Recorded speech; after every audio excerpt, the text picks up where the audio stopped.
السلام عليكم ورحمة الله وبركاته. ازيكم حبايبنا الكرام في مصر وخارج مصر. النهاردة بعمل لكم وصفة بسيطة وسهلة وتفتح النفس وشهية.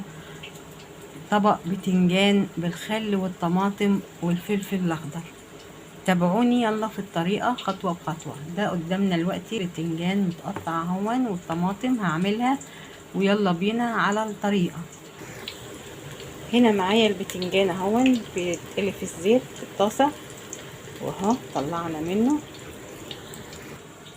وهنا حطينا التومة وشوية زيت، وادي الطماطم زي ما انتوا شايفينها.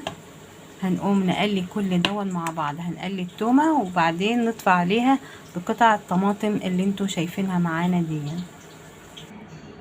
وهنا قلينا البتنجان اهو زي ما انتوا شايفينه معانا، والطريقة هي خطوة بخطوة معانا بنعملها سوا. وهنا رفعنا التومة هي على النار وبنحمرها اهو.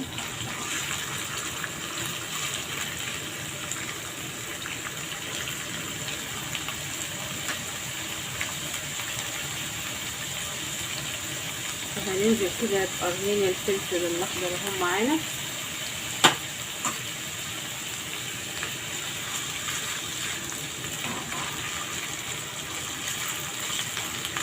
طبعا الاكله دي فيها وبيحبوها قوي في على طول دايما.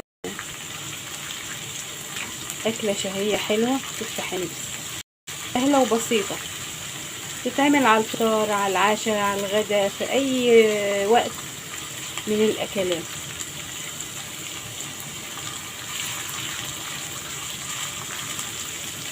خلاص كده حمرنا الثوم،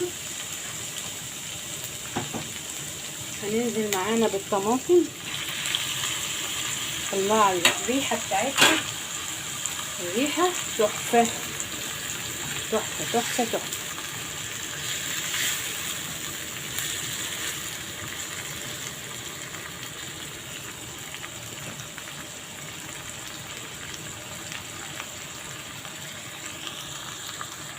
هنحط رشه فلفل معانا،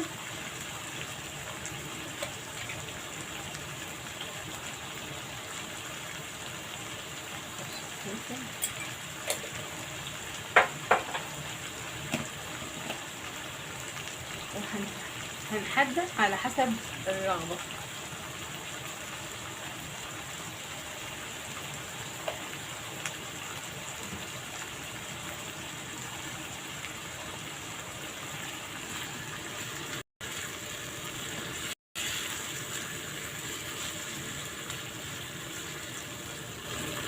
وهنسيب الطماطم تتسبك شوية، وبعد كده هنضيف لها ربع فنجان خل،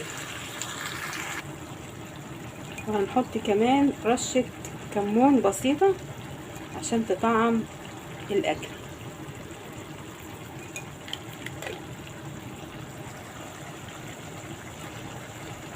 وهنحط لها هنا الخل،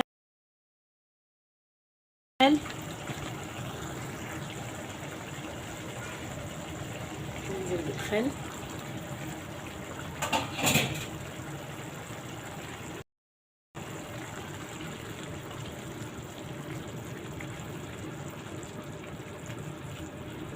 وهنسيبها برضو شوية تتسبك معانا. تابعونا للآخر ونشوف هنعمل ايه مع بعض. وادي التسبيكة طلعت معانا اهي، بس التسبيكة دي بالفلفل الأخضر ولعة حراقة خالص، فاللي مش عايز يحط الفلفل ما يحطوش عادي. وهنا هنصب بقى ايه المقدار دون معانا الصلصة بتاعتنا هي اهي. يا سلام يا سلام يا سلام يا سلام يا سلام، الله الله الله، حاجة تفتح النفس ومشهية جميلة جميلة جدا على الأكل. هنوزع كده شوية طماطم،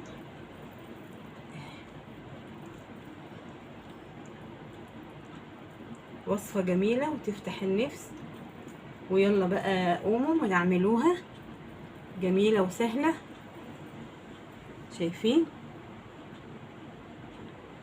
جميلة جدا جدا ومشهية. يلا بقى اللي شاف معانا الوصفة يحط لنا لايك وشير وسبسكرايب، يوصل لكم مننا كل ما هو جديد، ونتقابل ان شاء الله على خير في وصفة جديدة. السلام عليكم، مع السلامة.